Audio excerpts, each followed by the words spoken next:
আজ হচ্ছে জয় মঙ্গলবারের শেষ মঙ্গলবার, যে 4টে মঙ্গলবার 3টে তো হয়ে গেছে, এটাই হচ্ছে শেষ মঙ্গলবার।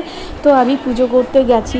এই কয়েকদিন আগে ঈশানের ভীষণ জ্বর হয়েছিল, মানে হঠাৎ করে ছেলে খেলো, মজা করলো, হাসলো, সব করলো, দুপুরবেলায় খেয়ে দিয়ে ঘুমোলো, তারপরে বিকেলবেলাতে দেখছি 102 জ্বর।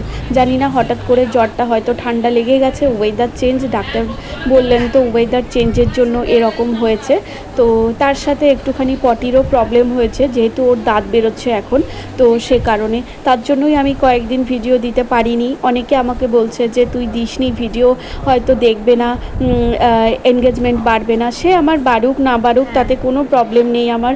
আমি যেহেতু ভিডিও দিতে ভালোবাসি, ভিডিও করতে ভালোবাসি, সেজন্যই আমি ভিডিও পোস্ট করি, আর আমার পরিবারের লোকজন দেখবে, সে কারণেই আমি ভিডিও দিই। আমি নিজের কোনো এনগেজমেন্ট বা শেয়ার এসবের জন্য কিন্তু আমি কোনো ভিডিও করি না।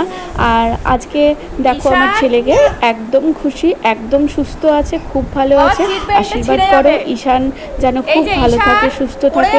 ছোট বাচ্চার শরীরে তো প্রবলেম হবেই, জ্বর সর্দি কাশি, কিন্তু মা তো ভীষণ পাগল পাগল লাগছিল, মানে কোথায় গেলে আমার ছেলে ভালো হবে, এরকম একটা ব্যাপার। এত দুষ্টু ছেলে যদি চুপ করে শুয়ে থাকে, মানে কিচ্ছু ভালো লাগে না, খুব কষ্ট হয়েছিল। তো যাই হোক, সবাই ভালো থাকবে, সুস্থ থাকবে, টাটা।